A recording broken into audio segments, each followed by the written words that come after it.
fishing news is sponsored by these fine partners.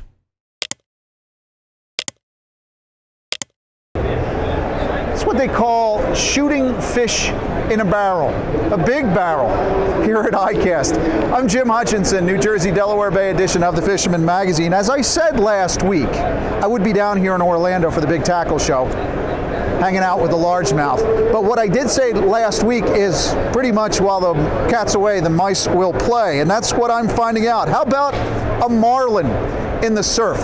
A lot of folks down here on the floor of ICAST all week have been talking about this marlin that has been sighted along the Jersey Shore surf. I think it was in Long Beach Island at some point in the last couple of days. I believe it was at Island Beach at some point. We also got this one because I know Fishhead shared the video and Grumpy shared the video by Tuesday, but after day one of ICAST, Scott Sleckman was nice enough to get me some footage from the surf at Maniloking. Is that amazing or what? You know that we're getting those tropicals. You know we're getting warm water eddies pushing inshore when we're getting footage like this. I believe it was shot by JP McGee 30. Look for him on Instagram. How far can you cast a 6-inch red sparkle squid dredge anyway? I talked to Nick Konicheski. He was here at the show. He said another video of this marlin has popped up. Looks like it's in the Manasquan River. The latest video I saw of this, the tail didn't look so good, so maybe it is a little bit sick.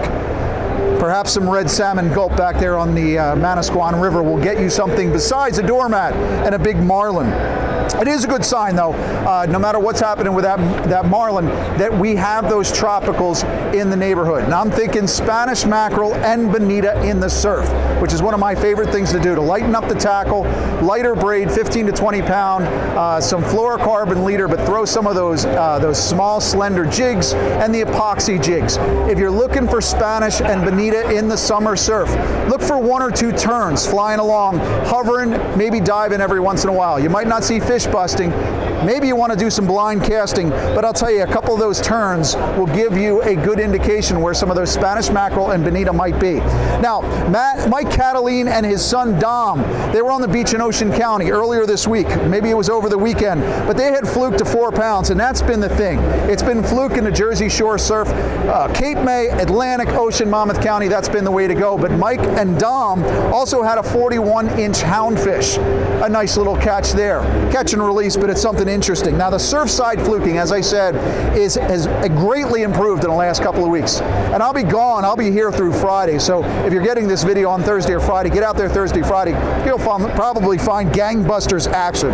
I mentioned seeing Nick Konicheski here this week. In his fishing report for thefisherman.com this week, he did say the fluking was fantastic. I'm getting good reports from the surf in Long Branch, down Maniloking, Lavalette, and Island Beach, and I know there's tight-lipped guys down in Cape May County probably getting on some fluke as well, and we have talked about them in Absecon and Atlantic County along the rock piles there. I did hear from James McKelly, Dev Sanga, about a 6.8 pounder they caught. It was from shore, 9 feet of water. They were using a small jig head and gulp. But look at that in comparison to the size of their feet.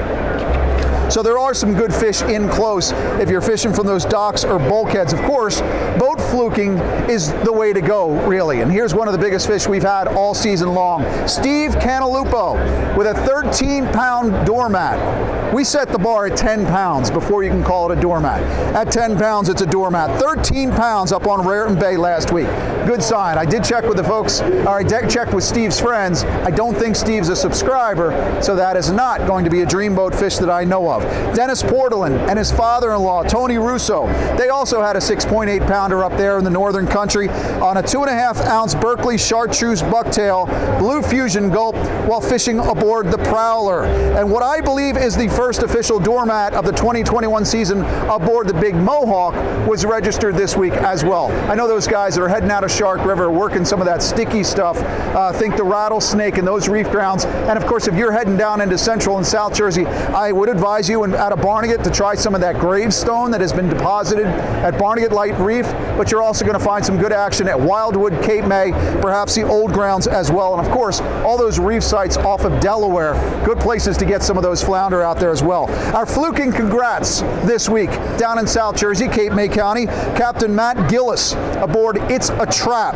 Biggest fish last week in the Sterling Harbor Duke of Fluke tournament, 7.55 pounds. Congratulations there, a great tournament as always. And if you're looking for some competitive fishing, starting Monday in Cape May, and also a virtual tournament as well, you have the 2-week-long Bernie Perrant Fishing Challenge. It's presented by Bait and Hook in Sicklerville. For some details on that, go to Bernie Perrant Fishing. That's the Hall of Fame goalie, the guy from the Flyers, one of the best ever, Vezina Award winner, Broad Street bully. Yes, he can fish too. Tell you who can fish. A lot of folks in this room can fish very well, and they design some great tackle. Matt Broderick and I are here all week at the ICAST show in Orlando, Florida. I want to let you know in this sneak peek what you're going to be looking at for the next 2 months at thefisherman.com. I'm Jim Hutchinson from the Fisherman magazine here at ICAST 2021. We're at the Orlando Convention Center. You know, people email me all the time as we're getting ready to go down to ICAST. They say, can I go down too? I was like, well, it's not exactly open to the public. This is the event where the national manufacturers, international manufacturers come to display their wares for the new year. And this is where dealers come to figure out what product they're going to carry. And of course, members of the outdoor media are invited as well. It stands for the International Convention of Allied Sport Fishing Trades. Mouthful, ICAST. And we do get a chance a little bit to cast some things. And as a matter of fact, Matt was out casting some of the latest gear. He was using one of the brand new St. Croix rods that we are seeing here at the Orlando show. And of course, all the products that we find out about at ICAST are the ones that we're going to be seeing in the Northeast, from New England down through Delaware in the coming months, the coming weeks, and even into 2022. Matt Broderick, Fisherman magazine here, and I'm at my first ICAST ever, and I already had the opportunity to cast St. Croix rods, go on Hobie kayaks, and now we're at the new product showcase, and well, there's an overwhelming amount of new products here, from soft baits to reels to rods to apparel. There's just so much to take in that applies to the Northeast region. We're going to be bringing you this information. We're going to be releasing these products to you in the next couple weeks, 2 months. Check it out. Hey, look for our very first product feature. Matt and I will have that available next Thursday, July 29th. And our plan is to release 2 of those product reviews every week. One will be out on Monday, the other will be out on Thursday. Now, back at home, as Matt and I are running around the floor here, Dave Anderson, our New England managing editor, New England edition managing editor, he's been keeping things in order while we're gone. And the one thing he has been keeping on track of all season long is the Coastal Kayak Clash. Let's get an update on the CKC with Dave Anderson in New England. Last week, we had a 2-way tie for first place. Well, this week, we have a 3-way tie for first place. So that gives us Justin Oser in first place with 7 points, Bob Wagner in second place with 7 points, and Gary Innes in third place with 7 points. Black sea bass is the fish of the month for July, and that contest is wide open. We haven't received a single sea bass entry for the month of July, and we only got about 10 days to go here. So hop in your kayak, drop some jigs, and catch me a sea bass. You got a really good shot at getting a $100 gift certificate to yakattack.com. We'll see you guys next week. Thanks a lot. So those bluefin still near shore, Central and North Jersey, from the latest reports. And of course, you've got the yellowfin out at the Princess. Also, the Baltimore and the Wilmington as well. You're also out to get some good size big eye in the deep on the troll out there as well. And as far as we're looking at from here in Orlando, I'm looking at the NOAA forecast for back at home this week. Conditions look fantastic for the weekend. So far, middle of the week, if you're looking to get offshore for some of those fish, NOAA does say it's looking pretty good from the Hudson to the Baltimore. But just, if you could, while I'm gone this week, save some for me. Easier said than done. I was getting ready to leave, I think on Monday or Tuesday, whatever day it was. My buddy said, let's sneak out for some bluefin. I said I couldn't. I arrive in Orlando. I get a text message from him. Thanks, Brian. I appreciate it. Missed that trip with you. So those bluefin are there. Yeah, it's always the same thing. You should have been here yesterday. Let's find out if the same can be true up in the Poconos. Let's get a report from my friend George, the Pocono Outdoors guy. Well, hey, thanks, Jim. You know, summertime fishing can be a little tough, but not if you approach it with the right attitude. You know, there's always something to catch if you got the right tactics. You know, we've been talking about stripers now for a few weeks, and we should have great striper fishing here in the freshwater for months to come yet. It's only going to get better as the water gets cooler. But guys like Jeff Smith here have been doing real good up in Wallenpaupack, down here in Boltsville, you know, the river. Everybody's been doing good on these stripers. If you can get a chance to get out and get on them, go ahead and try for that. Now, while we're talking about the rivers, I do want to touch on a few things. Never forget about the largemouth bite. That's midsummer. That can be a bit tricky, but there's always a way to get on them. Now, I want to talk about Rachel Walker was finding the secret here on the rivers where she was throwing a lipless crankbait. You know, something with a lot of flash, a lot of action, and a lot of sound. Sure got the attention to some big largemouth here. So great work, Rachel, and keep up the good work on that. Now, another thing you can get onto midsummer is the crappie action. You know, they're tough to find sometimes, but once you get on them, you can generally get into a mess of them. And if it's not for the crappie, you can get into these panfish as well. Eric Goodstall got in them, again, fishing them on the fly, but you can fish them on spinner baits, small jigs, lots of great ways to get on crappie and panfish, and it's a great way to get that fish fry started too, so lots of great action there. Guys, just go with the weather, fish what we can get out and get on them. From Pennsylvania, I'm George, your Pocono Outdoors guy. Now, George is talking about those true strain freshwater striped bass up there in the Poconos, which is really, really very cool. If you haven't done it, you got to get on it. I'm hoping to get out with George this fall in Beltsville again and start chasing those stripers. But one of the things I've talked a lot to a lot of different people on the floor of ICAST this week is about our Northeast striped bass study. A lot of industry folks are really interested in what we're doing with putting those satellite tags in those jumbo striped bass. Well, next week, we will be going to print with the August edition of the Fisherman magazine. We'll have another update on our striped bass tagging program because we had an emergency tag and then we put 2 tags into 2 jumbo stripers out in Montauk. The August edition, we'll talk more about it next week when I'm back in Jersey, but that is coming out next week, the full feature story on those tags. But I'll tell you this is the way it went. Back in June, I told you this before, you found out that we had that premature release of that first tag from one of the first 2 fish. Well, Chuck Manny and I jumped back on the grounds over the course of 2 days looking for an emergency tagging fish.